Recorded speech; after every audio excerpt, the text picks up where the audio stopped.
जब अर्जुन ने भगवान श्री कृष्ण से पूछा कि हे प्रभु, मनुष्य ऐसे कर्म कैसे करे कि उसे पाप और पुण्य से मुक्ति मिले, तो इस पर केशव अर्जुन को बताते हैं कि हे पार्थ, इसका तरीका ये है कि मनुष्य फल की इच्छा त्याग कर कर्म को अपना धर्म समझकर करे।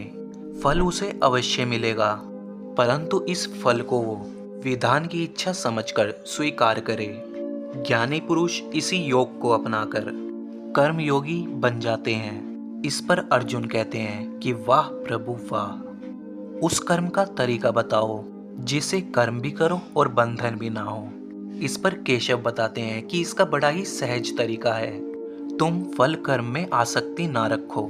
इस पर अर्जुन कहते हैं कि ये कैसे हो सकता है, फल प्राप्ति की इच्छा तो हर कोई करता है। इस पर केशव बताते हैं, परंतु क्या इच्छा करने से मनुष्य को फल की प्राप्ति होती है? नहीं अर्जुन, क्योंकि फल तो प्रारब्ध के हाथ में है, और जो भी मनुष्य फल प्राप्ति की इच्छा करता है उसका मन फल के बारे में सोचकर अपने कर्म और कर्तव्य से विचलित हो जाता है और उसे वो फल प्राप्त नहीं होता जिसकी उसने इच्छा की थी। पार्थ, मनुष्य केवल कर्म कर सकता है, फल कभी भी मनुष्य के अधीन नहीं है। इस पर अर्जुन कहता है कि हे केशव, यदि फल की प्राप्ति मनुष्य या उसके कर्म के अधीन नहीं है तो कर्म ही क्यों करे? इस पर प्रभु बताते हैं, क्योंकि मनुष्य का धर्म है अपने कर्तव्य का पालन करना, इस कर्तव्य पालन के लिए अच्छा कर्म करना।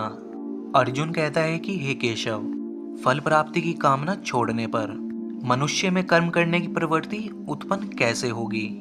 यदि फल की इच्छा ना रहेगी तो मनुष्य कर्म ही क्यों करेगा?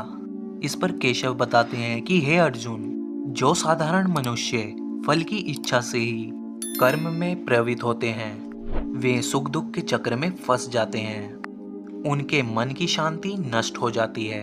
हर पल हर समय फल प्राप्ति के विचार से उनकी निद्रा उड़ जाती है।